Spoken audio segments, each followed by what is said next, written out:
Hello everyone, welcome back to the channel. और आज हम लोग पढ़ेंगे एम फार्म के सीरीज़ को कंटिन्यू करते हुए pharmacological toxicological screening methods 2 MPL 202 जो एम फार्म के सेकंड सेमेस्टर का फर्स्ट यूनिट है।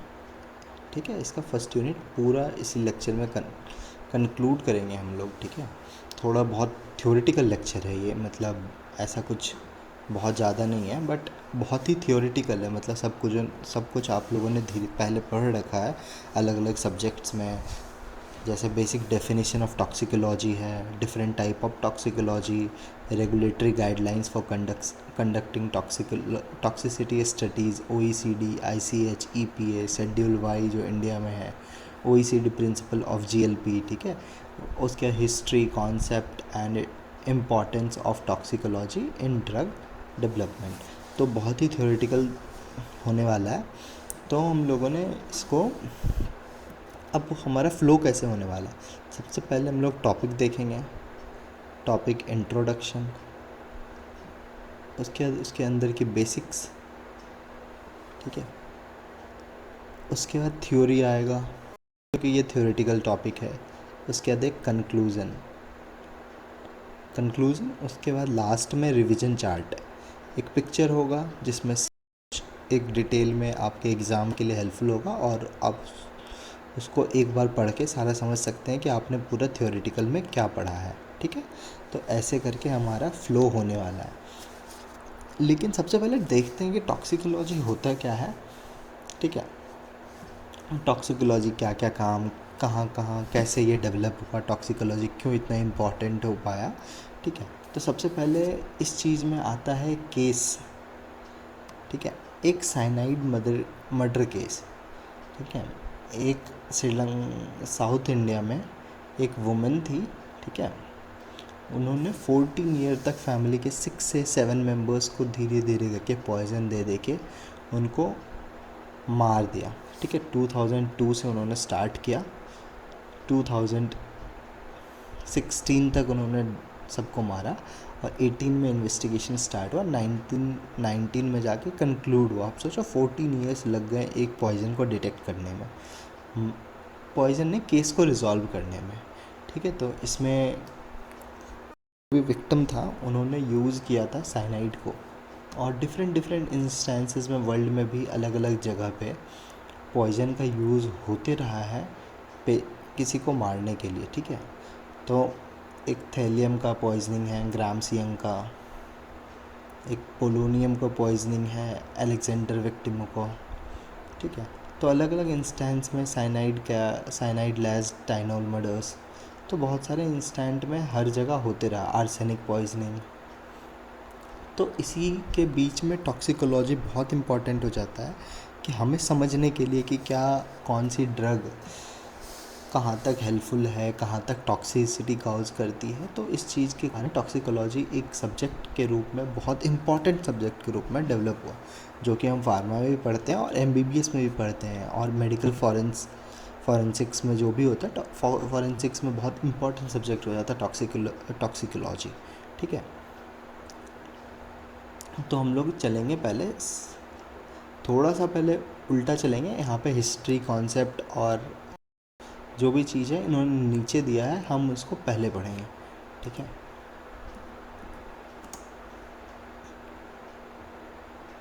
तो सबसे पहले टॉक्सिकोलॉजी क्या है। टॉक्सिकोलॉजी एक ब्रांच है साइंस का।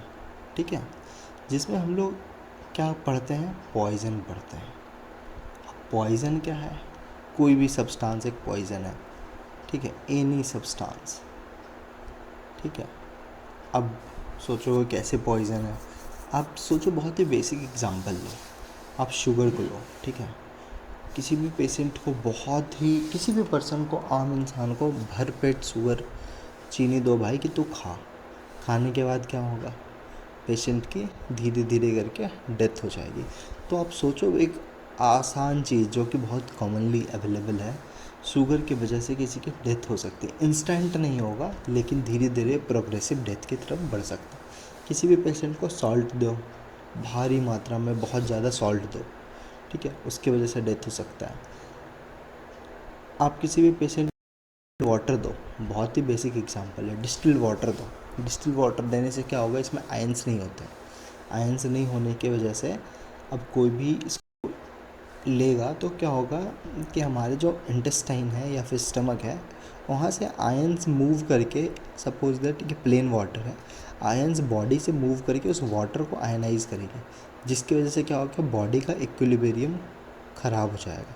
मतलब बॉडी में आयंस कम पड़ जाएंगे क्योंकि आपने डी मिनरलाइज्ड वाटर या फिर नॉर्मल डिस्टिल्ड वाटर दे दिया है, और इस इक्विलिब्रियम ख़राब होने की वजह से बॉडी की हालत ख़राब हो जाएगी और पेशेंट की डेथ भी हो सकती है ऐसे कंडीशन में। तो टॉक्सिकोलॉजी बहुत इंपॉर्टेंट सब्जेक्ट के रूप में उभर के आया कि हम इसमें समझें कि ड्रग तो हम हर पेशेंट को बचाने के लिए देते हैं, तो अगर किसी पेशेंट का इंटेंशनली भी अगर किया गया है या फिर अनइंटेंशनली भी किया गया है, तो हम ऐसे केसेस में पेशेंट को बचा सकें या फिर हम समझ सकें कि कौन सी ड्रग्स हेल्पफुल है या फिर हार्मफुल है, या कितने डोज के लिए हेल्पफुल है, कितने डोज में हार्मफुल है। ठीक है, तो ये बेसिकली तीन क्रिटिकल क्वेश्चंस को आंसर करता है। इज़ दिस ड्रग सेफ़, कितने डोज में सेफ़ है, और क्या क्या इफ़ेक्ट प्रोड्यूस कर सकता है, कौन कौन से ऑर्गन को डैमेज कर सकता है। ऑर्गन भी इम्पॉर्टेंट है। ठीक है, अब हिस्ट्री क्या है, तो हिस्ट्री टॉक्सिकोलॉजी का क्या रहा है कि हर एक सिविलाइजेशंस में, ठीक है, टॉक्सिक सब्सटेंस या नेचुरल पॉइजन्स यूज़ होते रहे। कहाँ यूज़ होते रहे? हंटिंग में, वॉर में, एसेसिनेशन में, मेडिकल पर्पज़ में। ठीक है, अब एग्ज़ाम्पल क्या है, hemlock was used in Greece, मतलब वो तीर के ऊपर लगाते हैं वहाँ पे। आर्सेनिक अभी भी हमारे आयुर्वेदिक दवाई में बहुत सारी जगह में यूज़ होती है। ठीक है, जो कि बहुत पॉइजन है, बट एज अ ड्रग भी अभी भी यूज़ हो रही है। इंडियन आयुर्वेदिक टेक्स्ट में टॉक्सिक प्लांट एंटीडोट्स के रूप में यूज़ होती है, जैसे नक्स भूमिका टॉक्सिक प्लांट है, लेकिन ये ड्रग्स के तौर पे यूज़ होती है अभी भी। तो इसके लिए यूज़ कैसे होती है? राइट डोज में। ठीक है, अगर सही डोज में कोई भी प्लांट को यूज़ किया जाए, उसी को फाइंड आउट करने के लिए हम टॉक्सिकोलॉजी पढ़ते हैं। अब क्लासिकल एग्जांपल है, क्लासिकल पीरियड में पैरासेल्सिस नाम के एक साइंटिस्ट हुए, ठीक है, जिनको फादर ऑफ टॉक्सिकोलॉजी भी कहा जाता है। किनको कहा जाता है? पैरासेल्सिस। ठीक है, all substance are poison, only the dose determine whether it's a toxic or not. ये आपको बार बार देखने को मिलेगा क्योंकि बहुत ही इम्पॉर्टेंट पॉइंट है जो कि पैरासेल्सिस ने सबको बताया कि भाई कोई भी सब्सटेंस पॉइजन है। हमने देखा शुगर, सॉल्ट या पानी बहुत ही आम चीज़ होती है, कैसे ये पॉइजनस हो सकती है। ठीक है, लेकिन राइट डोज में ये टॉक्सिक नहीं होती है। ठीक है, अब पैरासेल्सिस का क्या क्या कंट्रीब्यूशन हुआ है, इन्होंने डोज रिस्पॉन्स कॉन्सेप्ट बताया कि पहले तो डोज का कोई कॉन्सेप्ट नहीं था। इन्होंने बताया कि डोज ज़्यादा डोज में लोगे तो हानिकारक होगा, कम डोज में लोगे तो, या फिर एक एक्यूरेट डोज में लेने पे ये हेल्पफुल हो सकता है। अब इन्होंने डिस्टिंग्विश किया कि थेरेपेटिक और टॉक्सिक इफ़ेक्ट क्या होते हैं, साइंटिफिक थिंकिंग दिया इन्होंने, मॉडर्न टॉक्सिकोलॉजी फाउंडेशन रखा उन्होंने। ठीक है, 18th-19th सेंचुरी पे अब आते हैं हम लोग। ठीक है, इस पीरियड में क्या हुआ, टॉक्सिकोलॉजी जो है साइंटिफिक और एक्सपेरिमेंटल बन चुकी है। कि पहले तो थियोरेटिकल थी, कॉन्सेप्ट्स थे कि लोग कह रहे हैं कि हाँ भाई ज़्यादा क्वांटिटी में लोगे तो हार्मफुल हो सकता है, लेकिन वो प्रूवन नहीं था। तो अभी हम लोगों ने स्टार्ट किया ऑर्गन स्पेसिफिक स्टडी, हर एक ऑर्गन पे इम्पैक्ट देखा क्या होता है, आइडेंटिफिकेशन ऑफ पॉइजन, हमने एक एक पॉइजन को नोटिफाई किया या फिर अपने आप में पता किया कि कंफर्म किया, उसको टैग किया कि क्या ये हेल्पफुल है या हार्मफुल है। Development of forensic toxicology, experimental studies in animal. ठीक है, एक फाउंडेशन तैयार हो गया। 20th सेंचुरी में मॉडर्न टॉक्सिकोलॉजी आया, इन्होंने development of pharmacology and toxicology as a separate discipline, animal testing हुआ, स्टैंडर्डाइजेशन हुआ, कुछ रूल्स का जो नियम हुआ उसको सेट हुआ कि हाँ भाई तू भी मान मैं भी मानूंगा। ठीक है, आइडेंटिफिकेशन ऑफ कार्सिनोजेंस, म्यूटाजेंस, टेरेटोजेंस। ठीक है, उनकी कैटेगरी तय हुई कि भाई आप ये कैंसरस है। जैसे आप लोग बेंजीन को देखते हैं, बेंजीन एक कैंसरस है, तभी अच्छी सॉलिबिलिटी होने के कारण भी बेंजीन को हर जगह एज अ सॉल्वेंट नहीं यूज़ करते हैं लोग, ठीक है, क्योंकि वो कार्सिनोजेनस है। ये क्वेश्चन पूछा गया है जीपैट में या एमसीक्यू में कि बेंजीन कौन सी क्लास का कार्सिनोजेंस होता है, तो क्लास 2 का है शायद, क्लास 1 नहीं क्लास 2 का, ठीक है। टॉक्सिकोलॉजी बिकम इंक्रीजिंग इम्पॉर्टेंट क्यों हो चुका है, क्योंकि इंडस्ट्रियल एक्सपोजर बढ़ चुका है कि हम लोग बहुत ज़्यादा रैपिड इंडस्ट्रियल एज में हैं, इन एज में हम लोग, ठीक है। मतलब हर दिन कुछ नया डेवलप हो रहा है या फिर नया मेथड निकल रहा है। जैसे आप लोग देखो, हम लोग देखो पहले कास्ट आयरन यूज़ होता था, नॉर्मल तवा यूज़ होता था, फिर नॉन स्टिक आ गया, अब उसके ऊपर भी एडवांस नॉन स्टिक आ चुका है। तो बहुत जल्दी केमिकल प्रोसेसेस चेंज हो रहे हैं। अब बहुत सारे स्टडी में लोग क्लेम करते हैं, I don't claim that anything, Teflon जो नॉन स्टिक कोटिंग में यूज़ होती है वो कैंसरस होती है, लेकिन सोचो आप, ठीक है, ड्रग इंड्यूस टॉक्सिसिटी, ड्रग के वजह से भी बहुत टॉक्सिसिटी हो रही है का पता चल रहा है हमें कि कितना इन्वायरमेंट पॉल्यूशन, नए नए तरीके के पॉल्यूशन हो रहे हैं, पब्लिक हेल्थ कंसर्न्स, ठीक है। अब मॉडर्न रेगुलेटरी एरा कि अब के एज में क्या क्या हुआ है, सबसे एग्ज़ाम्पल है, कुछ इसमें हिस्टोरिकल इवेंट्स दिया गया है, जैसे सल्फा नीलामाइड ट्रेजेडी 1937। इसमें क्या हुआ, इसके प्रिपरेशन में DEG डाई इथाइलिन ग्लाइकोल, ठीक है, कॉज्ड 100 डेथ, 100 बच्चे का डेथ हुआ रीनल टॉक्सिसिटी के कारण। ये सब्सटेंस अभी भी न्यूज़ में आई थी 2025 में भी, ठीक है। क्यों आई थी, हम लोगों ने सुना होगा कुछ केसेस MP में, ठीक है, MP या यूपी में, MP में थी शायद, कि कफ सिरप की वजह से काफ़ी बच्चों की डेथ हुई थी। उसमें भी क्या पाया गया था, डाईइथाइलिन ग्लाइकोल। इसके इम्पैक्ट क्या हुए हैं कि सभी US ने उस समय काफ़ी स्ट्रिक्ट कर दिए थे अपने नियम, ठीक है। उसके बाद बहुत इम्पॉर्टेंट एक ट्रेजेडी हुई थी जो कि लैंडमार्क है इंडियन नहीं फार्मास्यूटिकल इंडस्ट्री में, थैलिडोमाइड ट्रेजेडी, जिसको 1961 में याद रखना है, ठीक है। इसमें क्या हुआ कि एक सेडेटिव्स दिया जा एज अ सेडेटिव थैलिडोमाइड को यूज़ किया जा रहा था प्रेग्नेंट वोमेन में, ताकि उनको सिकनेस से आराम मिले, ठीक है, सिकनेस से उनको आराम मिले, मॉर्निंग सिकनेस से।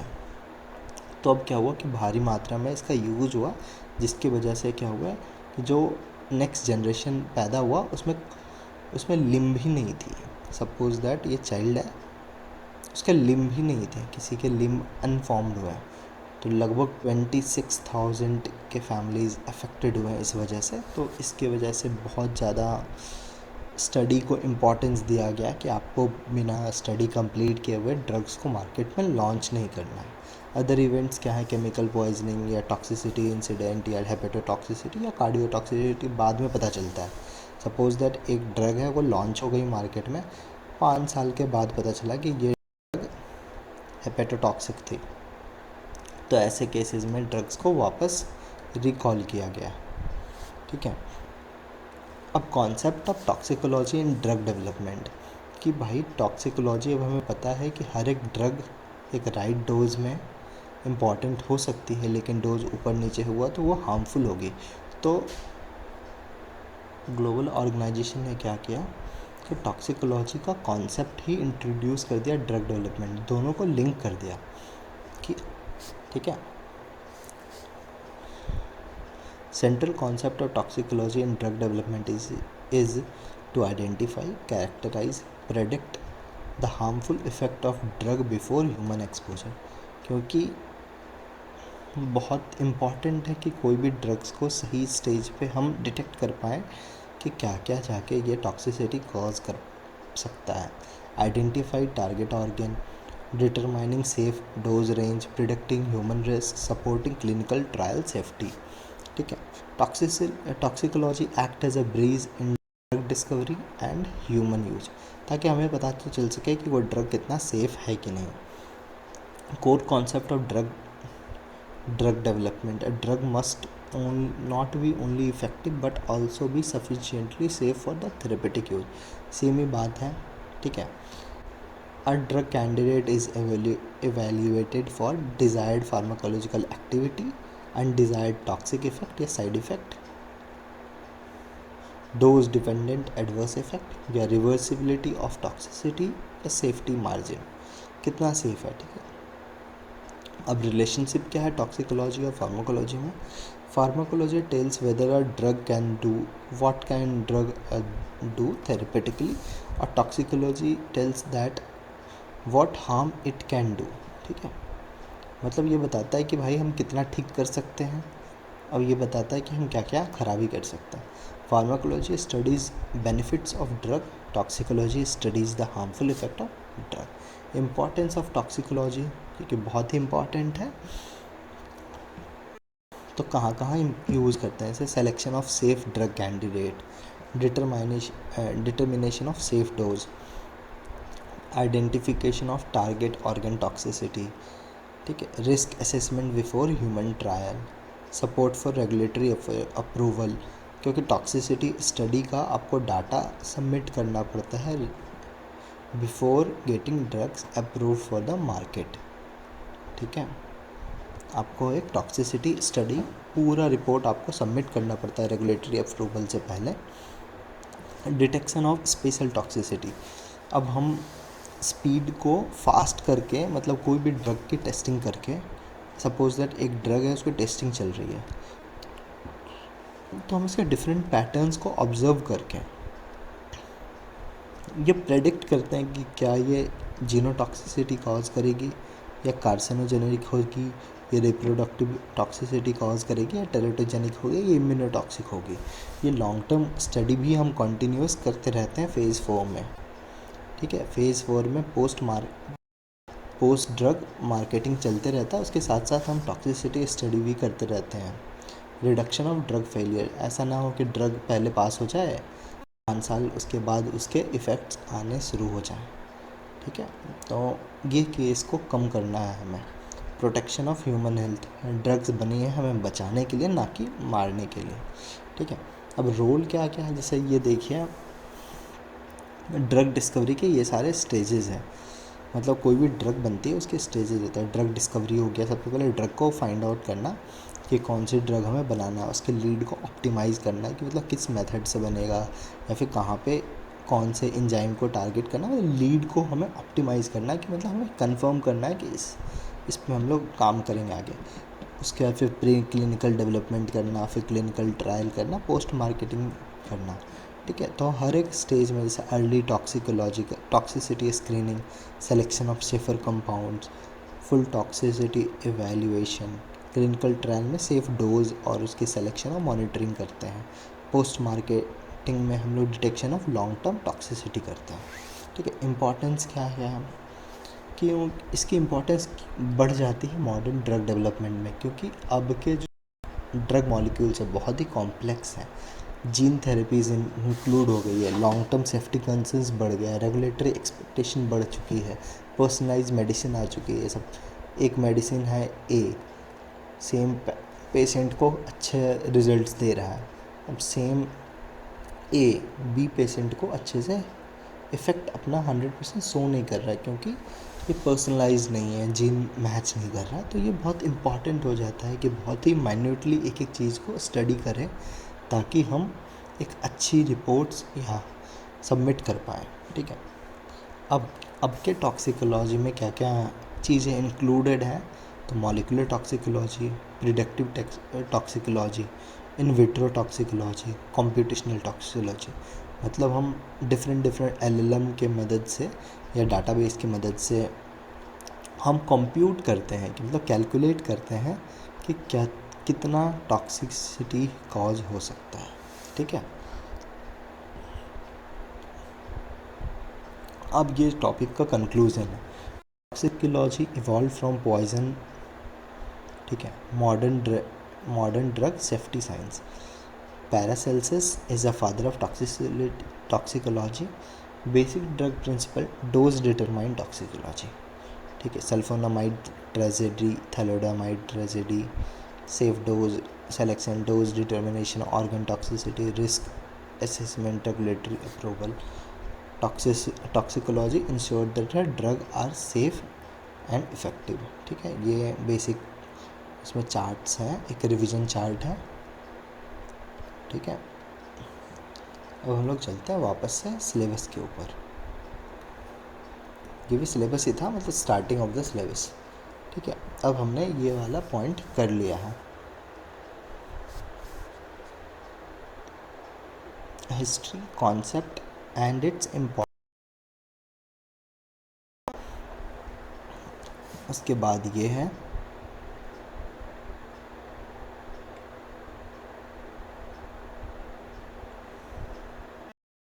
Regulatory guidelines and conducting toxic studies. ठीक है, ये यहाँ तक, फिर यहाँ से GLP तक. ठीक है, तो अब हम लोग चलते हैं स्टार्टिंग से फिर से. ठीक है, अब बेसिक डेफिनेशन वापस से टॉक्सिकोलॉजी पे आ चुके हैं. Introduction of toxicology. Toxicology is a branch of science that studies the adverse effect of chemical, physical and biological agent on living organism. It is an interdisciplinary science that combines the principle of pharmacology, biochemistry, pathology, physiology and molecular biology and environmental science. तो ये मतलब एक mixture जैसा subject है, क्योंकि हम लोग को बहुत माइन्यूटली कोई भी चीज़ को स्टडी करना पड़ता है. तो ये मिक्सचर ऑफ सब्जेक्ट है, क्योंकि हर सब्जेक्ट का आपको बेसिक नॉलेज होना चाहिए. मॉलिकुलर बायोलॉजी का भी होना चाहिए, हाउ द सिस्टम और सेल वर्क्स. इन्वायरमेंटल साइंस का भी नॉलेज होना चाहिए, क्योंकि आपको पता होना चाहिए कौन से टॉक्सिन है. Physiology, how the body works. Pathology, how the immune system works on that. Biochemistry का भी नॉलेज होना चाहिए हमें कि how the cell and its component react on different situations. फिर फार्माकोलॉजी की भी नॉलेज होनी चाहिए कि हाउ द ड्रग और a poison can be used as a drug और how a drug can be used as a poison. तो सारी चीज़ें की आपको जानकारी होनी चाहिए. That's how toxicology becomes a very important topic और very pivotal points where a thing revolve around that. ठीक है, अब इसके बेसिक डेफिनेशन को देख लेते हैं. Toxicology is a study of adverse effect of xenobiotics on biological system. Xenobiotic ऐसे सब्सटेंस को कहते हैं जो बाहर से हो. ठीक है, बॉडी से बाहर, any foreign substance to the biological system such as drugs, industrial chemicals, pesticides, food additive या इन्वायरमेंटल पॉल्यूटेंट्स. कोई भी सब्सटेंस बॉडी से बाहर की हो, आपके प्लास्टिक हो, पेपर हो, परफ्यूम हो, सब जीनोबायोटिक कैटेगरी में होगी, क्योंकि वो बॉडी से रिलेटेड नहीं है. ठीक है, तो toxicology is a study of adverse effect of xenobiotic on biological system. ठीक है, इसी का एक इनलार्ज डेफिनेशन है. The science dealing with the nature, effect, detection and treatment of harmful effect of chemical substance on living organism. ठीक है, तो आपको कोई भी एक डेफिनेशन, दोनों में से कोई एक डेफिनेशन याद करना है, और जहाँ भी टॉक्सिकोलॉजी आए आपको लिख के ही आना है, कंफर्म एकदम. ठीक है, फंडामेंटल प्रिंसिपल क्या है. हमने बताया था कि पैरासेल्सिस ने इस चीज़ की नींव रखी थी, और इन्होंने कहा था कि all substance are poison, there is none which is not a poison. The right dose differentiate from a poison from a remedy. ठीक है, बहुत ही बेसिक है. Any substance can be toxic at a sufficiently high dose. Any poisonous substance may be harmless at a low dose. Toxicity depends upon dose, duration and route of exposure. ठीक है, for example इन्होंने दिया paracetamol is a safe at therapeutic dose.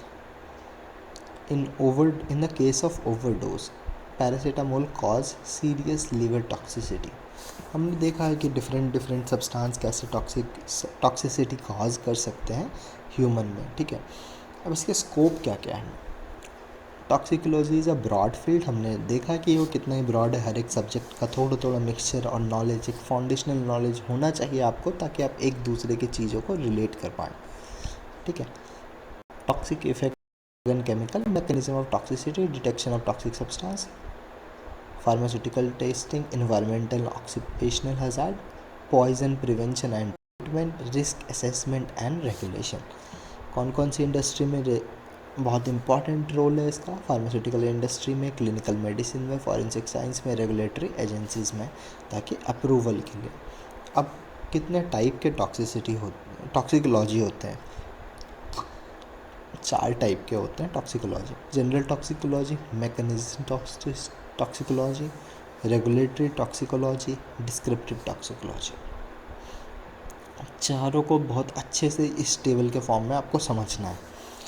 उसके बाद फिर आपको सारा theory लगेगा वो जो टॉपिक है, ठीक है। अब general toxicology, basic principle of toxicology. बहुत ही आम भाषा में ये क्या कहता है? What is toxicity. अब इसके एग्जांपल क्या क्या हो सकते हैं? डोज रिस्पॉन्स या एडीएम, ठीक है। बहुत ही बेसिक है ये, कि मतलब ऊपर से टॉक सुपरफिशियली अबाउट एनीथिंग, ठीक है। बहुत ही ऊपर से पूछता है कि टॉक्सिसिटी क्या है, ठीक है। मैकेनिस्टिक टॉक्सिकोलॉजी क्या है? Molecular mechanism of toxicology, how does the toxicity occur, कि भाई तेरे को ये टॉक्सिसिटी हुआ कैसे। जनरल हल्के से पूछा कि भाई क्या हो गया, टॉक्सिसिटी है तेरे को, क्या हुआ, ठीक है। जैसे example oxidative stress, DNA damage. अब रेगुलेटरी टॉक्सिकोलॉजी क्या है? Safety standards and regulation, is it safe for use और इट इज़ नॉट। रेगुलेटरी बोलेगा भाई तेरे मेरे को वो दिखा, रिपोर्ट्स दिखा, क्या है क्या नहीं है, या ह्यूमन के लिए सेफ़ है कि नहीं, ये हम डिसाइड करेंगे। तो रेगुलेटरी टॉक्सिकोलॉजी उसके रिगार्डिंग होता है। Drug approvals and guideline. अब descriptive toxicology, experimental observation of toxic effect. अब किसी को टॉक्सिसिटी हो चुकी है, ठीक है। अब यहाँ पे ये बात आती है, किसी भी इंसान को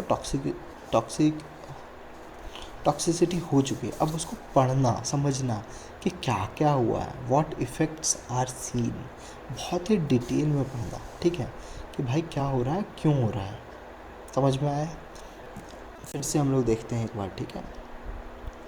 जनरल टॉक्सिकोलॉजी, ऊपर से बात किया कि क्या हो रहा है क्या नहीं, मैकेनिज़्म उसमें समझा कि मॉलिक्यूलर लेवल पे क्या क्या चीज़ें हो रही है। रेगुलेटरी, अप्रूव करना चाहिए कि नहीं करना चाहिए। डिस्क्रिप्टिव, कि टॉक्सिक इफ़ेक्ट्स के साथ साथ क्या क्या हो रहा है, कैसे हो रहा है। मैकेनिज़्म से भी डिटेल्ड, ठीक है, और डिटेल में पढ़ो, ठीक है। अब हम लोग एक एक करके हर एक टॉपिक को देखेंगे, ठीक है। जनरल टॉक्सिकोलॉजी पहले, फिर इसमें डेफिनेशन देखेंगे, उसके डिटेल एग्जांपल देखेंगे, फिर मैकेनिस्टिक देखेंगे, फिर डेफिनेशन एग्जांपल देखेंगे, ठीक है, हर एक चीज़ का। अब जनरल टॉक्सिकोलॉजी, इसका डेफिनेशन क्या है? It is a broad branch, मतलब बहुत ही जनरलाइज्ड है, ये कोई स्पेशलाइज्ड नहीं है, ये एक जनरलाइज्ड है। Suppose that a circle is a bigger, ठीक है, इसके अंदर सारे आएंगे, ठीक है। जनरल सबका कॉम्बिनेशन है। Studies the basic principle of toxic effect of substance on living body. अब इसके कुछ फाउंडेशन है, मतलब किस चीज़ आधार पे बना हुआ है ये general toxicology. How toxic substance enter the body, how they are distributed and metabolised, how they produce the harmful effect, how toxicity can be prevented or treated, ठीक है। अब इसके जनरल क्या हो गया, हाउ पे, मतलब कैसे, ठीक है। अब ये किस किस चीज़ पे डील करते हैं? Dose response curve, absorbs, ADME, chronic acute, organ targeting पे, ठीक है। Toxic substance and treatment, principle of poisoning. Example क्या है कि स्टडिंग हाउ द लेड एक मेटल है, lead metal exposure affect a multiple organ such as brain, kidney, blood, ठीक है। अब ये जनरल टॉक्सिसिटी हो गया हाउ, ठीक है। अब mechanistic toxicology, study the cellular and biochemical molecular mechanism by that which toxic substance produce the harmful effect. Cellular, biochemical and molecular mechanism, बहुत ही इंपॉर्टेंट टर्म है तीनों, ठीक है। ये तीन पे मैकेनिस्टिक टॉक्सिकोलॉजी वर्क करता है, ठीक है। Cellular, biochemical and molecular mechanism. ये कौन से क्वेश्चन का आंसर करता है, how does a toxic substance cause a damage at a molecular level, molecular level पे क्या इफेक्ट है, हाउ, लेकिन कहाँ पे, मॉलिकुलर लेवल पे।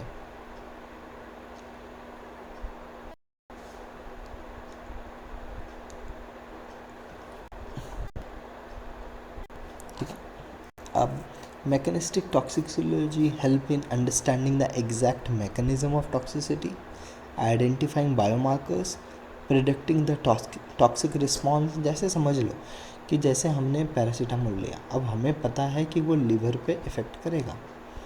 ठीक है, अब लीवर पे कैसे इफ़ेक्ट करेगा, ऑक्सीडेटिव स्ट्रेस को बढ़ा देगा। ठीक है, एक एग्जांपल ले रहा हूँ। ठीक है, तो अब ये हमें कैसे पता है, अब हमने इसकी स्टडी की है, टॉक्सिकोलॉजिकल स्टडी हुई है, तब हमें पता चला है। कौन सी टॉक्सिकोलॉजिकल स्टडी हुई, मैकेनिज्म वाली। ठीक है, अब example, paracetamol toxicity, overdose produce NaPQI। ठीक है, toxic metabolite NaPQI, NaPQI depletes the glutathione, cause the oxidative stress and hepatocellular necrosis। Oxidative stress बढ़ने से क्या होता है कि जो हेपेटिक सेल्स होते हैं, मतलब लीवर के जो सेल्स होते हैं, अब वो धीरे धीरे डैमेज होके डेथ हो जाती है उनकी। ठीक है,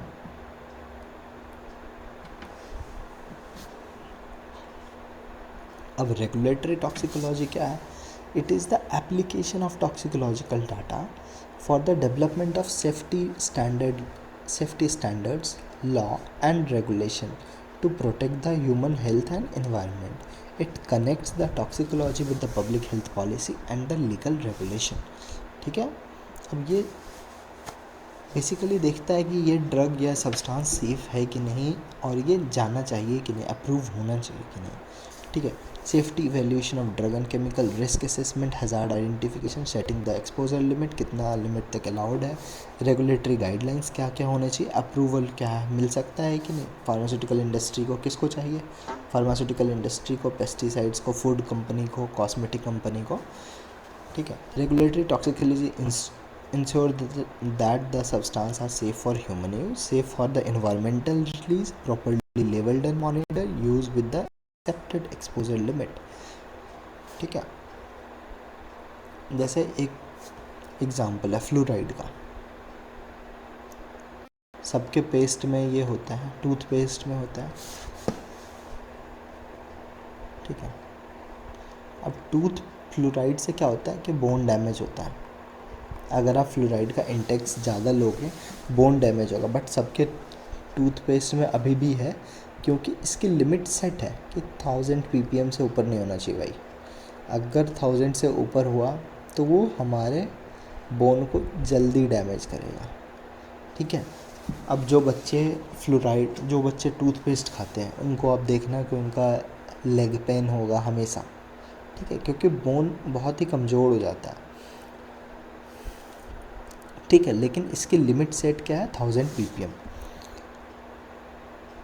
एग्जाम्पल क्या क्या है, acute toxicity study, repeated dose toxicity study, genotoxicity, carcinogenicity. अब कौन कौन सी रेगुलेटरी बॉडीज़ को चाहिए, OECD, ICH, USFDA, EPA, CDSCO। ठीक है, अब डिस्क्रिप्टिव टॉक्सिकोलॉजी है। ठीक है, descriptive toxicology is concerned with the experimental testing, observation of toxic effect of substance, mainly details for the theoretical aspect of toxicology। किसके लिए, theoretical aspect के लिए, experimental toxicity and observation of toxic effect। ठीक है, it primarily generate the toxicity data। descriptive means data, आप इसको ऐसे याद रख सकते हैं। ठीक है, अब इसमें क्या क्या इन्वॉल्व होता है, animal toxicity study, dose selection, observation of toxic science, determination of LD50, organ specific toxic studies, safety profiling, histopathology. It describe what toxic effect occur after exposure, मतलब कौन कौन से इफ़ेक्ट हुए हैं, कितने हद तक। ठीक है, it's provide the experimental data की बात तीनों टाइप ऑफ टॉक्सिकोलॉजी में नहीं हुई थी, सिर्फ किस में हुए, डिस्क्रिप्टिव टॉक्सिकोलॉजी में। ठीक है। एडमिनिस्ट्रिंग, इसके एग्जांपल देख लो। Administering a new drug to the rats and observing, कि भाई एक ड्रग दिया है रैट को, अब उसको हम ऑब्जर्व कर रहे हैं क्या क्या इफेक्ट हो रहा है। मोटिलिटी हुई, बॉडी वेट चेंज हुआ, ऑर्गन में कौन से ऑर्गन में टॉक्सिसिटी हुई, हिस्टोपैथोलॉजिकल लेजेंस। हिस्टोपैथोलॉजिकल लेजेंस मतलब क्या हुआ कि हार्ट पे क्या, हार्ट के सेल्स को निकाल के इन्होंने देखा उस पर कोई इफेक्ट तो नहीं आया। जैसे अल्सर कॉजिंग कोई एक सब्सटेंस है, उन्होंने रैट को दिया, उसके बाद उसका पेट को खोला, उसको काट के देखा स्किन सैंपल पे क्या इसका पेप्टिक अल्सर हुआ कि नहीं हुआ। और अगर सेम इसका अपोजिट देख सकते हैं हम लोग, अगर कोई भी ड्रग की टेस्टिंग चल रही है, किसी रैट को अल्सर पहले इंड्यूस कराया गया, फिर देखा गया कि उसके अल्सर में इम्प्रूवमेंट है कि नहीं। ठीक है, तो importance of toxicology in pharmacy. ठीक है, प्री क्लिनिकल में हेल्पफुल है, identifying the target organ, safe dose selection, risk benefit analysis, regulatory submission, prevention of adverse drug reaction, कि बाद में भाई कोई बहुत बड़ा इफेक्ट ना हो उसके लिए हम पहले ही सेफ्टी स्टडीज़ पूरी कर लेते हैं। अब इसके कंक्लूज़न क्या क्या है। ठीक है, इसका conclusion, toxicology is a fundamental discipline that evaluate the harmful effect of chemical drug on biological system. कौन कौन के टाइप के होते हैं, जनरल, मैकेनिस्टिक, रेगुलेटरी, डिस्क्रिप्टिव। ठीक है, provides how a complete framework for the understanding, testing and regulatory toxic substances. इनका main काम क्या होता है, support the development of safe और थेरेपेटिक एजेंट। कोई भी ड्रग बने वो सेफ़ हो ह्यूमन कंजप्शन के लिए, सेफ्टी। ठीक है, अब regulatory guidelines for conducting toxicity studies, मतलब कौन कौन सी गाइडलाइंस है, आप टॉपिक समझो, उसके बाद आपको खुद पढ़ना क्या है और लिखना क्या है एग्ज़ाम में। ठीक है, कुछ टॉपिक क्या है, regulatory guidelines for conducting toxicity studies, मतलब टॉक्सिसिटी स्टडीज़ कैसे होगी, अब उसको कौन कौन सी रेगुलेटरी गाइडलाइंस उस स्टडीज़ को रेगुलेट करती है, कौन कौन सी है, OECD, ICH, EPA और शेड्यूल वाई। ठीक है, एक एक करके हम लोग देखेंगे अच्छे से इसको। बहुत ही थियोरेटिकल है, बहुत ही बकवास है, मतलब बकवास नहीं है, बहुत थियोरेटिकल है। अब सेम ही चीज़ हर जगह रिपीट होगी, आप देखना। ठीक है, तो आप एक दो भी अगर अच्छे से याद कर लोगे, OECD याद कर लिया, ICH याद कर, EPA भी लिख दोगे, शेड्यूल वाई तो कुछ नहीं है, भारत हाँ में हाँ सब में भरा है। ठीक है, अब इसके इंट्रोडक्शन को देखते हैं। Toxicity studies are concern to evaluate the safety profile of drug, chemical, pesticide or any xenobiotics. ठीक है, these studies influence the public health, drug approval and environmental safety. They must be performed under internationally accepted regulatory guidelines, कि भाई internationally accepted guidelines, इसका मतलब क्या होता है। ठीक है, अभी आपको सब समझ में आ जाएगा अच्छे से, आप बस थोड़ा सा यहाँ पे अपना अटेंशन लगा के रखना। ठीक है, क्योंकि सेम ही चीज़ सब में बात होगी। तो रेगुलेटरी गाइडलाइंस क्या क्या होता है, सबसे पहले standardisation, scientifically ethical, quality and reproducibility of standards, international harmonisation of toxicity assessment. पहले क्या होता था, आप यहाँ पे ध्यान दो। ठीक है, एक कंट्री लेते हैं आप, इंडिया लेते हैं, चलो, और एक थोड़ा चाइना ले लेते हैं, चलो, एक जापान ले लेते हैं, और एक वेस्टर्न ले लेते हैं, मतलब कोई भी यूरोप से कंट्री। ठीक है, यूरोपियन यूनियन ले लिया हमने। तो पहले क्या होता था, सपोज डैट कि जापान एक ड्रग ले लेते हैं ए, तो ठीक है, पहले जापान ने स्टडी किया, तो इंडिया में वो ड्रग को अगर लाना है तो इंडिया कहता था कि भाई पहले ए को पूरे अच्छे तरीके से इंडियन पेशेंट पे या इंडियन पे इसको टेस्टिंग करो, पूरी स्टडी इंडिया में भी कंप्लीट करो, हम जापान के डाटा को वैल्यू नहीं देते हैं या फिर चाइना के डाटा पे। तो हर कंट्री यही कर रहा था। तो इसमें क्या हो रहा था, कोई भी स्टडी अगर मान लो यूरोप में हुई, उसकी वैलिडिटी नहीं हो पा रही थी कि भाई जापान कह रहा था भाई मेरे यहाँ फिर से टेस्टिंग करो, इंडिया कह रहा है भाई मेरे यहाँ फिर से टेस्टिंग करो, तो और इंडिया की कोई ड्रग है वहाँ भी नहीं जा पा रही। तो ये बहुत ही कॉम्प्लिकेटेड सा था। अब क्यों कॉम्प्लिकेशन था, क्योंकि सपोज एक बहुत ही बेसिक लेते हैं, इंडिया में केजी यूज़ करते हैं हम लोग कोई वेट के लिए, जापान में कहीं यूरोपीय यूनियन में पाउंड यूज़ होता है, चाइना में अपना वेट है इनका, ठीक है, कहीं पे आउंस यूज़ होता है, ठीक है। तो एक स्टैंडर्डाइज सिस्टम नहीं था इनके कहीं पे भी। तो अब लोगों ने क्या करा कि कुछ गाइडलाइंस बनाई। अब गाइडलाइंस बनाई, बोला कि भाई हर कंट्री में ये रिलायबल होगी, रिपोर्ट सेम होगी, एक्सेप्टेबल होगी और ग्लोबली रिकॉग्नाइज्ड होगी। अब कौन कौन सी गाइडलाइंस आई? OECD guidelines, ICH guidelines, EPA guidelines और शेड्यूल बाई गाइडलाइंस। आपको ये समझ में आया, ठीक है, कि एक स्टडी कहीं भी हो रही थी, ठीक है, उसकी वैलिडिटी नहीं थी कि भाई तुम मेरे देश में कंडीशन अलग है, टेम्परेचर अलग है, सिचुएशन अलग है, तुम मेरे देश में टेस्टिंग करो तभी हम तुमको परमिट देंगे कि तुम यहाँ पे ड्रग को सेल कर सकते हो। इस वजह से ह्यूमैनिटी का लॉस हो रहा था। तो अलग अलग कंट्रीज़ आई, पहले उन्होंने बोला कि मेरे यहाँ पे हम वैलिडिटी देते हैं कि तुम हम लोग एक जैसा कुछ नियम उन्होंने बैठे, जैसे ICH के एग्जांपल लो, वहाँ पे 3 कंट्री बैठे, उन्होंने बोला कि हमारा आपस में संगठन है ये और हम आपके रिज़ल्ट को मान्यता देते हैं, आप हमारी साइंटिफिक स्टडी को मान्यता दो। इस तरीके से फिर पूरे देश पूरी दुनिया एक साथ आई, उन्होंने बोला कि हाँ हम कुछ सारी चीज़ को वैलिडिटी को एक्सेप्ट करते हैं और अप्रूव करते हैं। अब इसकी रिक्वायरमेंट क्यों हुई? क्योंकि रिजल्ट इनकन्सिस्टेंट थे, नॉन रिप्रोड्यूसिबल थे, साइंटिफिकली वीक थे, इथिकली अनएक्सेप्टेबल थे, unacceptable due to regulatory authorities. क्योंकि हर देश का अलग अलग वेट स्केल है, हाइट स्केल है, टेम्परेचर स्केल भी कहीं कहीं कंट्री में सेल्सियस यूज़ होता है, कहीं फ़ारेनहाइट यूज़ होता है, कहीं केल्विन यूज़ होता है, ठीक है। अब रेगुलेटरी गाइडलाइंस आने से क्या हुआ, यूनिफॉर्मिटी हुई। भाई तुम सबको रिज़ल्ट लिखना है तो ML में लिखना है, कोई आउंस में रिज़ल्ट नहीं लिख लेगा, ठीक है।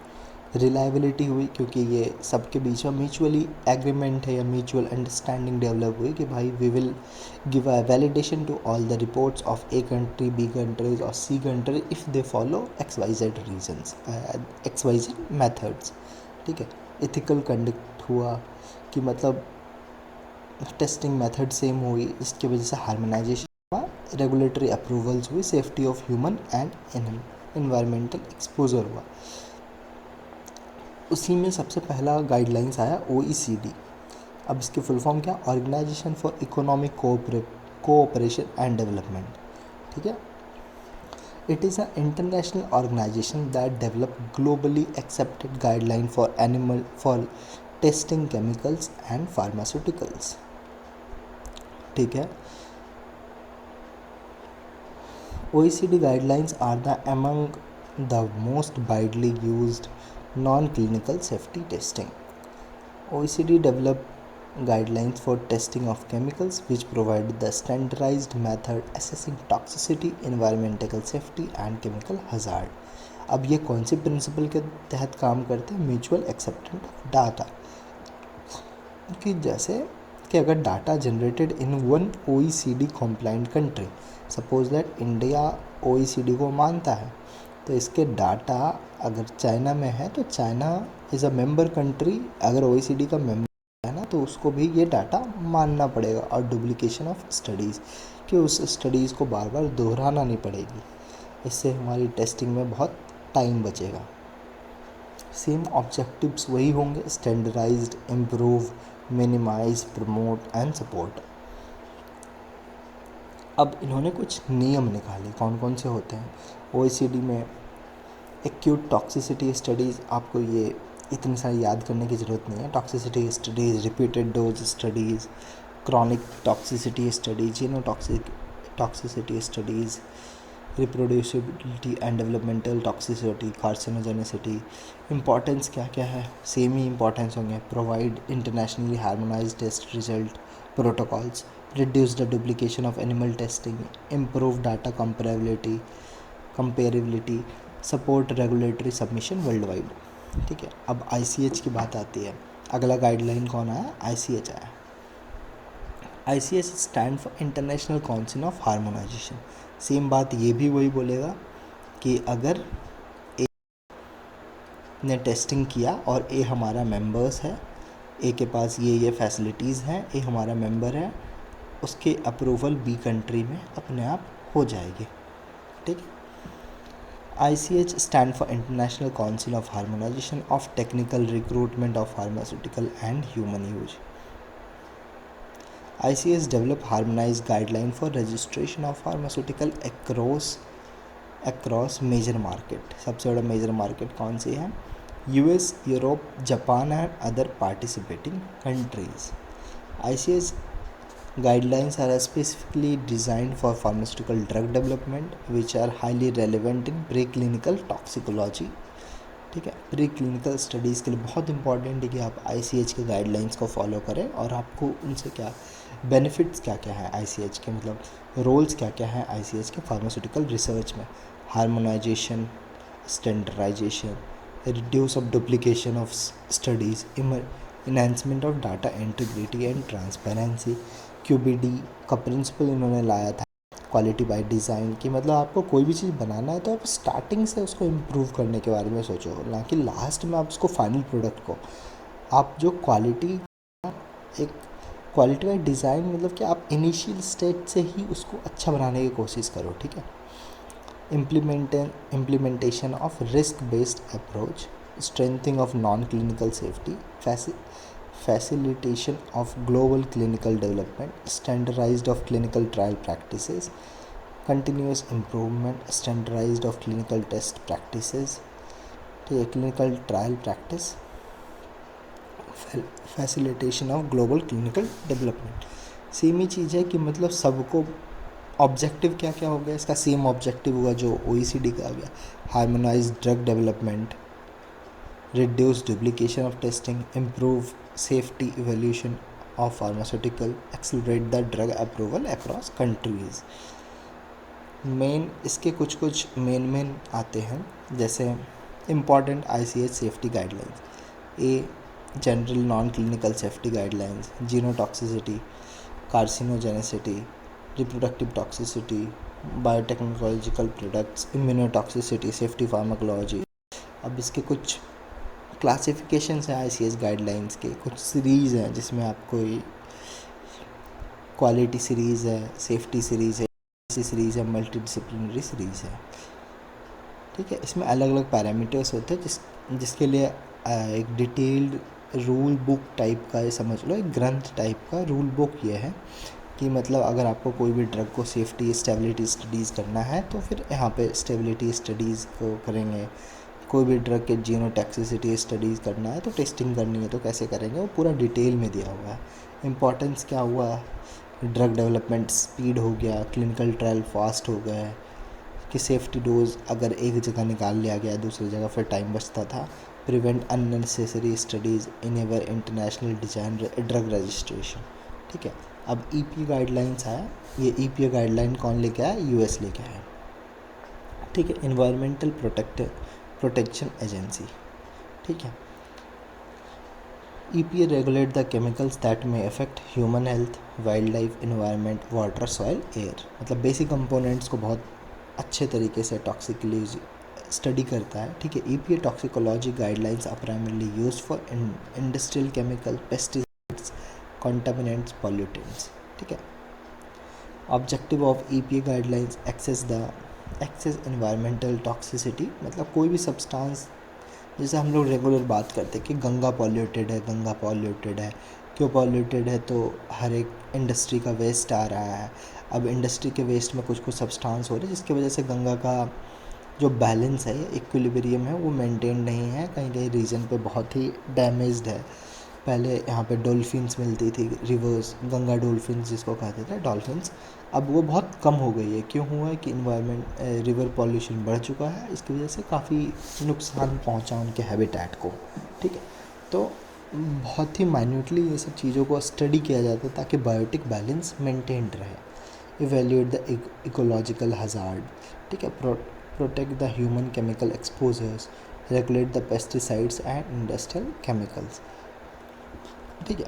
तो ये बहुत इम्पॉर्टेंट है कि हम एज अ ह्यूमन के साथ साथ इन्वायरमेंट का भी बहुत ध्यान रखें, और उनके लिए भी जो भी चैलेंजेस हो सकते हैं। स्टडी में पता चला कि कानपुर के रीजन में बहुत ज़्यादा गंगा गंदी है। क्यों गंदी है? तो वहाँ पे जो भी लेदर फैक्ट्री से केमिकल्स ब्लीच होके आ रहे थे, जिसकी वजह से गंगा का ये रीजन वो बहुत पॉल्यूटेड है। तो फिर उन्होंने जो हमारी इन्वायरमेंटल एजेंसीज़ ने थी वहाँ पे फिर ट्रीटमेंट प्लांट लगाया, फिर उस चीज़ को रेगुलेट किया, जिसकी वजह से ये हेल्दी की तरफ फिर से वापस से मूव होने लगा। तो ये बहुत इम्पॉर्टेंट है कि हम ह्यूमन के साथ साथ इन्वायरमेंट का भी ख्याल रखें। ठीक है। ईपीए उसी चीज़ को रेगुलेट करता है कि we should keep a balance on that. ठीक है। मेन ईपीए टॉक्सिसिटी एरिया क्या क्या? Acute toxicity, dermal and inhalation toxicity, skin and eye irritation, neurotoxicity, development toxicity, reproductive toxicity, cardio toxicity, exotoxicity. ठीक है। इंपॉर्टेंस क्या क्या है? Environmental risk assessment, pesticides, industrial chemical safety, pollution control. अब schedule Y India में, ठीक है, India ने कुछ नहीं बनाया भाई अपने से उन्होंने कहा कि सब देश बना लियो, ठीक है, हम तुम्हारे साथ हैं, हम तुम्हारे साथ है। तो एक बेसिक सा इनका शेड्यूल वाई है जो कि क्लिनिकल ट्रायल को रेगुलेट करता है। Schedule Y is a part of drug and cosmetic rules under drug and cosmetic act 1940 act में आया, 1945 में रूल्स आए। ठीक है। अब ये क्या किस चीज़ के बारे में बात करता है? तो क्लिनिकल ट्रायल के बारे में बात करता है। Import of and manufacture of new substance, new drugs, pre clinical and clinical requirement of drug approval in India. ठीक है। इसके स्कोप क्या क्या है कि प्री क्लिनिकल टेस्टिंग स्टडी करो, clinical trial approval low, requirement of new drug application, data submission for marketing approval. अब pre clinical में क्या क्या आते हैं? टॉक्सिसिटी स्टडी करो, रिपीटिव डोज करो, रिप्रोडक्टिविटी, टॉक्सिसिटी, यही सेम चीज़। ठीक है। अब इम्पॉर्टेंस क्या क्या है शेड्यूल वाई का?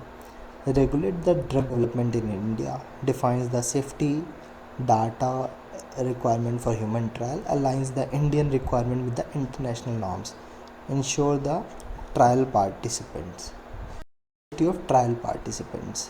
ठीक है। तो इंडिया एक वैलिडेशन का काम करता है कि इंडिया में जो भी ड्रग्स बिक रहे हैं वो सेफ़ हों। ठीक है।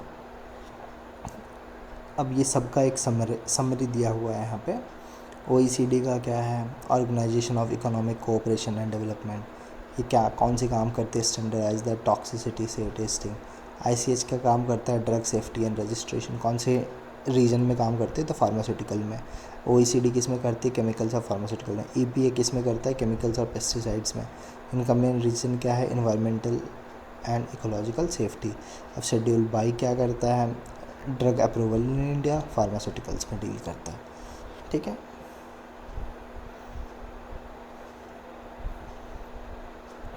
अब इसके इम्पोर्टेंस क्या क्या है ड्रग? ठीक है। साइंटिफिकली वैलिड हो गया, एथिकली एक्सेप्टेबल हो गया, इंटरनेशनली रिकॉग्नाइज्ड हो गया, लीगली कॉम्प्लीमेंट है कि हाँ ये ड्रग लीगली अप्रूव्ड है और ये सूटेबल है फॉर ह्यूमन यूज़ के लिए, suitable for regulatory approval, same चीज़ है। अब इसके इम्पॉर्टेंट बेसिक कंक्लूजन दिए हुए हैं क्या क्या है। सेम यहाँ पर रिवीजन चार्ट है, इसको आप देख लेना रिवाइज करते हुए। ठीक है। अब हमारा नेक्स्ट टॉपिक है OECD principle of good laboratory practices. इसमें भी सेम ही बात है जो हमने ऊपर पढ़ा कि वो सब बात कर रहे थे ड्रग की टॉक्सिसिटी की, इन्वायरमेंट की। अब ये बात करता है उनसे पहले स्टेप की, लाइक लैब की बात करता है ये कि लैब आप सही से करते हैं कि नहीं। ठीक है। अगर आपका फाउंडेशन ही ख़राब है तो आपके रिजल्ट्स अच्छे नहीं होंगे। ये उस चीज़ के बारे में बात करता है कि आपने जो टेस्टिंग मेथड बिठा के रखा है, आप जिस मेथड से टेस्ट कर रहे हो, आप वो ही सही नहीं है तो आपके रिजल्ट्स कितने अच्छे हो सकते हैं। ठीक है। तो OECD principle of good laboratory practices are internationally accepted quality standard that governs planning, conduct, monitoring, recording, reporting, archiving of non-clinical laboratory study। Same इसको आप GLP को आप अपने लैब की तरह याद रखो, आप एक कोई लैब में एंट्री ले चुके हो। इसको रिलेट करने का बहुत ही आसान सी भाषा है। आप सपोज लो आप फार्मा के स्टूडेंट हो, आप बेसिक से कोई साइंस लैब में जाते हो, फार्माकोलॉजी, फार्माकोग्नोसी, सब में सेम चीज़ होता है, ठीक है। आप बस ये कॉन्सेप्ट याद रखो। अब देखो ये सारी चीज़ें, ये टॉपिक आपको कैसे फटाफट याद होता है, ठीक है। अब इनका काम क्या है, रिलायबल रिपोर्ट देना जीएलपी का, किस आपकी रिपोर्ट्स पे हम रिलाई कर सकते हैं, रिप्रोड्यूस करना सेम रिपोर्ट्स। अगर हम ए ड्रग को बी मेथड से टेस्ट कर रहे हैं, हमारा रिजल्ट सी आ रहा है, तो अगर फिर से अगर एक तारीख को ऐसा किया, हम 2 तारीख को ए ड्रग को बी मेथड से करें तो सी रिजल्ट आना चाहिए। इसको रिप्रोड्यूसिबिलिटी कहते हैं। ट्रेसेबल है मेथड, क्योंकि इतना डॉक्यूमेंटेशन इसमें इन्वॉल्व होता है कि हम पता कर सकते हैं कि कौन से बी मेथड में कौन से सब्सटेंस यूज हुआ, कंसिस्टेंट हो, साइंटिफिकली वैलिड हो, ठीक है। GLP is especially important in toxicology where laboratory data are used to evaluate the safety of drug, chemical, pesticide, food additive and cosmetics या इंडस्ट्रियल सब्सटेंस, ठीक है। इसकी डेफिनेशन क्या है, ये एग्जैक्ट डेफिनेशन है OECD की तरफ से दिया हुआ है, ठीक है। एक quality system concern international process condition under which non-clinical health and environmental safety studies are planned, performed, monitored and recorded, archived and reported। बहुत ही थ्योरेटिकल है, आप इसको लैब से रिलेट करो, आपको सब एक एक चीज़ आपको ध्यान में आ जाएगा, ठीक है। अब हिस्टोरिकल बैकग्राउंड क्यों चाहिए होता था, क्योंकि laboratory studies where the lack of protocol or procedural data were poorly documented, result were often irreproducible cases of scientific misconduct, regulatory agencies receive unreliable toxicity data। हुआ एक 1978 में केस हुआ था जिसमें ड्रग की टेस्टिंग तो हुई थी बट उसके रिपोर्ट्स अच्छे से FDA के पास नहीं पहुंचे थे, तो उन्होंने फिर GLP पे काम किया, उन्होंने फिर GLP को रिलीज़ किया 1981 में। अब इसके OECD के GLP के क्या क्या ऑब्जेक्टिव्स हैं, प्रॉपरली प्लान्ड। अब इसको अपने लैब से रिलेट करो। लैब में कोई भी चीज़ प्रॉपरली प्लान्ड होती है, एक स्टैंडर्ड मेथड होता है कि भाई हाँ इसको ऐसे कर, साइंटिफिकली साउंड है, उसके पीछे रीजनिंग्स होती है कि क्यों ऐसे करना, एक्यूरेटली डॉक्यूमेंटेड, आप प्रैक्टिकल फाइल में उसको डॉक्यूमेंट करते हो। ट्रेसेबल होता है कि आपने कौन सी सब्सटेंस किया, कौन से मेथड से किया, वो ट्रेस कर सकते हो। Acceptable with the regulatory authorities world wise. Suppose that वो साइंस का टीचर, मतलब फार्माकोग्नोसी का भी टीचर है, तो आपके फार्माकोलॉजी के भी एक्सपेरिमेंट को देख के समझ जाएगा कि हाँ आपने कैसे किया, ठीक है, क्योंकि वो एक स्टैंडर्ड नियम है। इसके स्कोप क्या क्या है, फार्मास्यूटिकल कंपनी यूज़ करेगी, पेस्टिसाइड्स करेंगे, पेस्टिसाइड्स की टेस्टिंग में यूज़ होगा,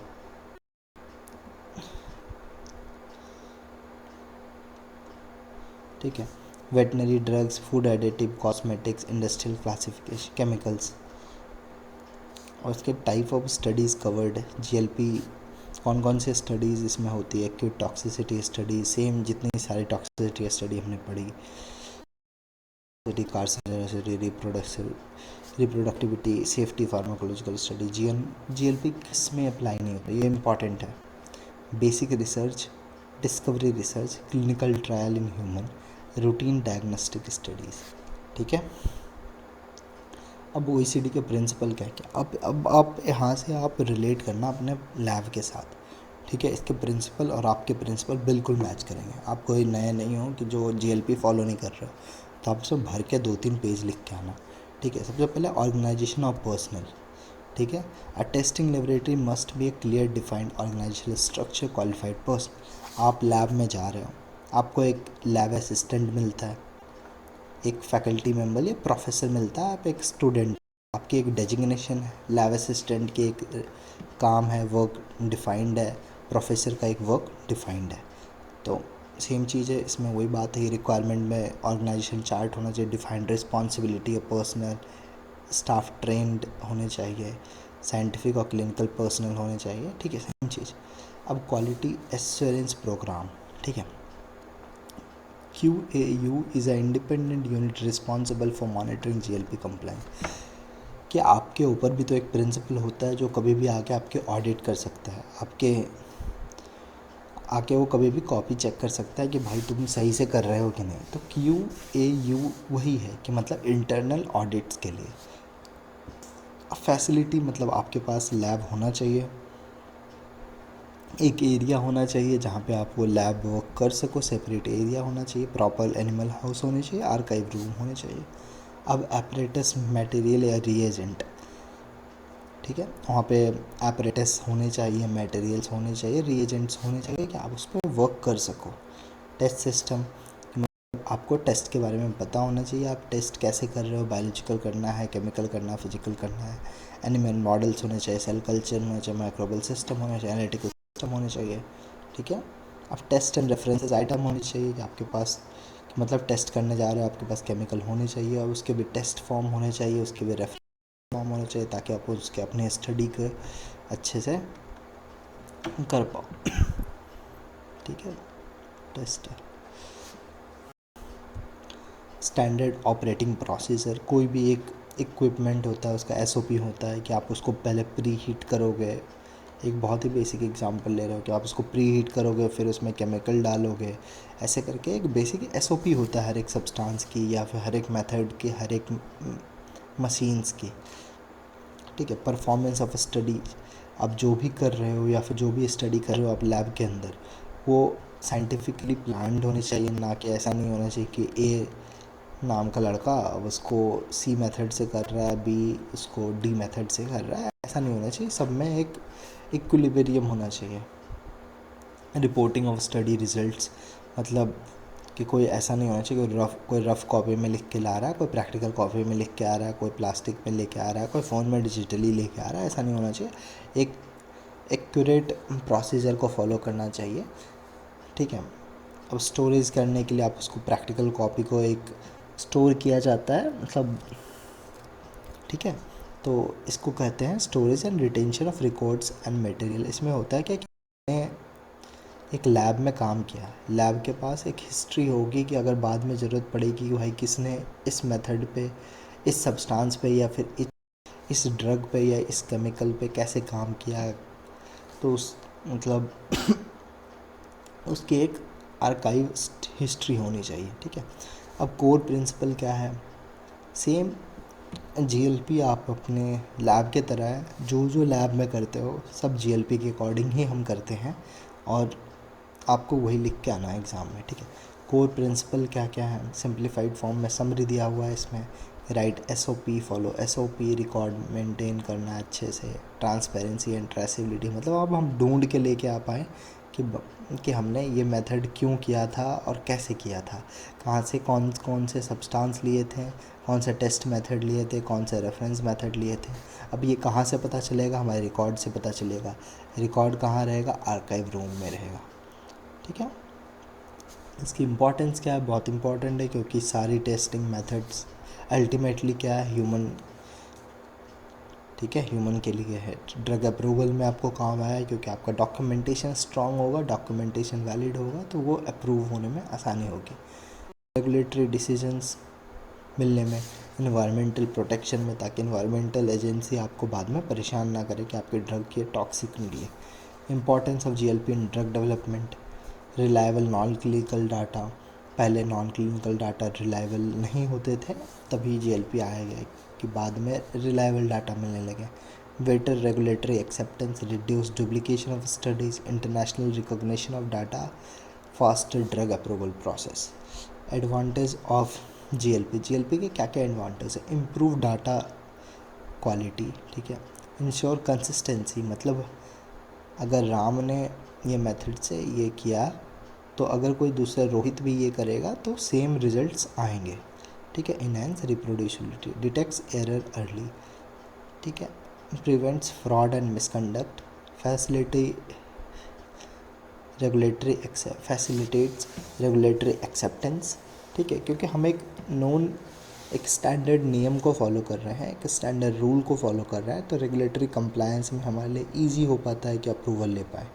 सपोर्ट इंटरनेशनल हार्मोनाइजेशन, ठीक है। लिमिटेशन क्या क्या है, इंक्रीज ऑपरेशन कॉस्ट, आप प्रैक्टिकल कॉपी लाना पड़ेगा, ठीक है। तो बहुत ही बेसिक है, डॉक्यूमेंटेशन वर्क बढ़ जाता है, ठीक है। टाइम कंज्यूमिंग है, सेम चीज़ को बार बार लिखना पड़ता है, जितने बार आप अपने जो भी प्रोसीजर है या फिर आप अपने स्टेप्स को रिपीट करोगे, आपको डॉक्यूमेंट करना पड़ेगा, तो टाइम कंज्यूमिंग होगा। नीड ट्रेंड प्रोफेशनल, ऐसा नहीं है कि कोई भी आके कर देगा, ठीक है। Does not guarantee scientific innovation, focus on compliance and quality, सब सेम ही चीज़ है, वही बात है कि साइंटिफिक इम्प्लीमेंटेशनल वर्क है, ठीक है। OECD अडॉप्ट कब हुआ? 1981 में, कंक्लूजन, ठीक है।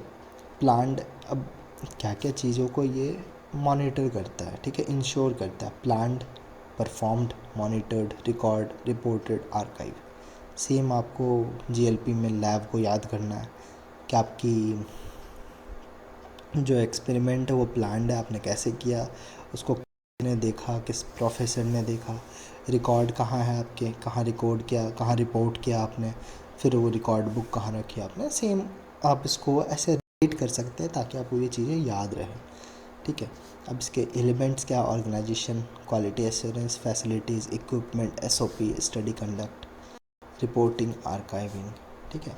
अब GLP के यूज़ करने से फ़ायदा क्या क्या हुआ? डाटा रिलायबल मिलने लगा, रिप्रोड्यूसिबिलिटी बढ़ गई, प्रोसीजर को सेम बार बार करने पे वो रिपोर्ट्स अच्छे आने लगे, रेगुलेटरी का एक्सेप्टेंस मिलने लगा क्योंकि आपने एक स्टैंडर्ड को फॉलो किया। तो ये हम पढ़ चुके थे, हिस्ट्री एंड कॉन्सेप्ट। तो इस तरीके से हमने ये टॉपिक, ये यूनिट को पूरे अच्छे से कवर कर लिया। अब ये नोट्स आपको लिंक डिस्क्रिप्शन में मिल जाएगा, या फिर आप कमेंट में आप उसको लिंक लिख दोगे तो फिर आपको नोट्स की लिंक आपको डायरेक्ट वहाँ पे कमेंट में अटैच्ड हो जाएगी। So thank you everyone. अब जो भी डाउट होगा आप कमेंट सेक्शन में लिख देना, नोट्स के लिए या फिर कोई भी पॉइंट्स के लिए आपको वो मिल जाएगा, ठीक है। Thank you everyone for joining this session, और मिलते हैं अगले टॉपिक पर, ठीक है।